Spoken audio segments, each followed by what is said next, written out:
सुप्रभात। मैं हूं जगेंद्र राणा। आज की हमारी आध्यात्मिक चर्चा का विषय है सेवा भाव युक्त कर्मयोग। सेवा भाव युक्त कर्मयोग।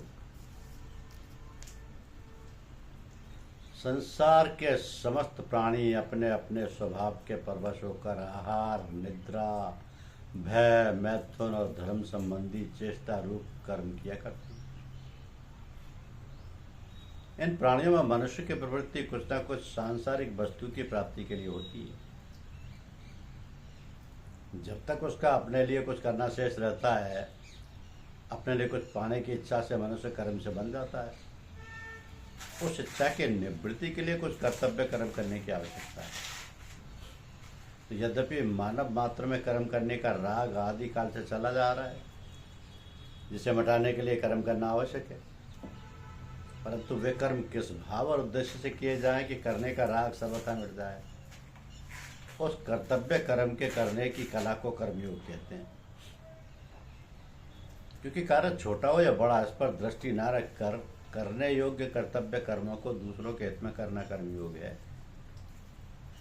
तो जब तक अपने लिए कुछ पाने की इच्छा रहती है, तब तक कर्मों के साथ संबंध बना रहता है। क्योंकि प्राणियों के स्वभाव का निर्माण वृत्तियों से होता है और वृत्तियां गुणों से बनती हैं।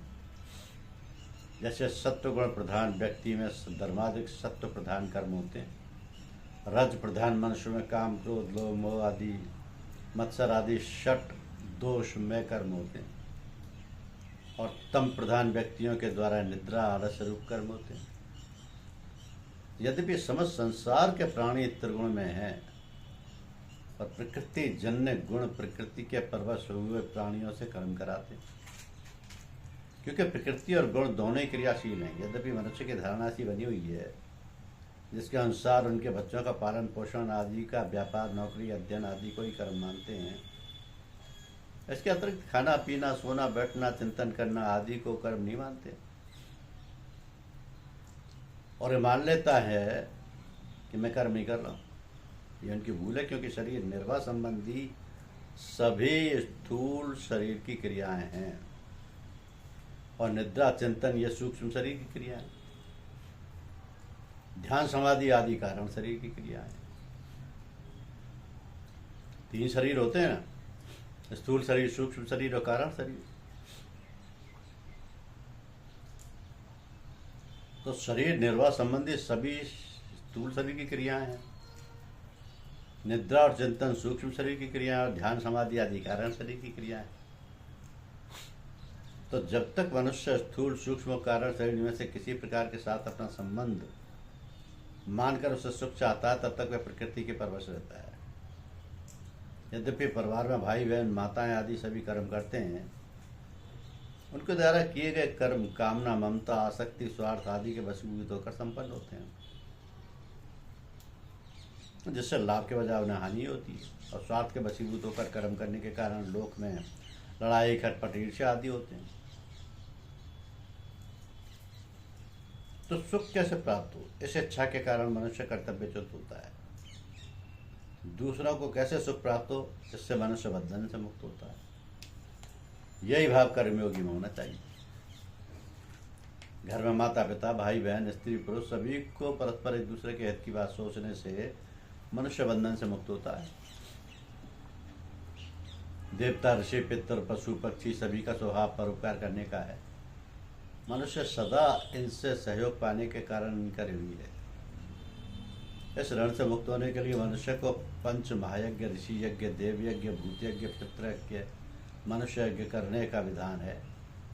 ऐसा करने से मनुष्य सभी को अपने कर्तव्य कर्मों से तृप्त कर सकता है, और कदाचित मनुष्य को अपने कर्तव्य पालन न करने के कारण समस्त ब्रह्मांड में हलचल उत्पन्न होती है, और परिणाम स्वरूप अतिवृष्टि, अनावृष्टि, भूकंप, दुर्भिक्ष और प्राकृतिक प्रकोप होने लगते हैं।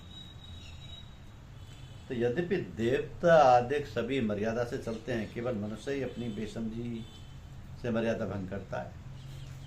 उसे दूसरों की सेवा के लिए जो सामग्री मिली है, उस पर वह अपना अधिकार समझकर उन कर्म और कर्म फल में अपनी ममता, आसक्ति करने का फलस्वरूप नया बंधन उत्पन्न करके वह स्वयं फंस जाता है। अतः जब तक भोगेच्छा रहती है तभी तक जीने की इच्छा और मरने का भय रहता है, पर भोगेच्छा कर्मयोगी में नहीं होती, क्योंकि उसके संपूर्ण कर्म अपने लिए ना होकर दूसरों के हित के लिए होते हैं। उसके मन में प्रश्न नहीं उठता कि मेरा जीवन निर्वाह कैसे होगा। तो अपना स्वार्थ चाहने वाला व्यक्ति अपने लिए कार्य करता है, दूसरों के लिए भी वह वास्तव में अपने लिए ही कार्य करता है। इसके विपरीत स्वार्थ भाव का त्याग करके दूसरे के लिए कार्य करने वाला साधक दूसरों के लिए ही कार्य करता है। संसार में हमें जो सामग्री मिली है उससे संसार की सेवा में न लगाकर अपने सुख भोग में लगाना, अपने लिए कार्य करना है। इसलिए यदि संसार के छोटे से छोटे अंश इस शरीर को अपना न मानकर इसको आवश्यकता अनुसार अन्न जल वस्तु आदि देना और सिर्फ आलसी प्रमादी और भोगी न होने देना, इस शरीर की सेवा है। इससे शरीर में ममता आसक्ति नहीं रहती। तो मनुष्य को अपने कर्मों का फल स्वयं भोगना पड़ता है। उसके द्वारा किए गए कर्मों का प्रभाव पूरे संसार पर पड़ता है। अपने लिए किए गए कर्मों से मनुष्य अपने कर्तव्य से च्युत हो जाता है। फलस्वरूप राष्ट्र में अकाल, महामारी, मृत्यु आदि महान कष्ट होते हैं। यद्यपि सांसारिक वस्तुओं में हमें प्रीति, तृप्ति और संतुष्टि की प्राप्ति होती है, वास्तव में वो होती नहीं। कर्म तब होता है जब हमें कुछ न कुछ पाने की कामना होती है और कामना अभाव से पैदा होती है।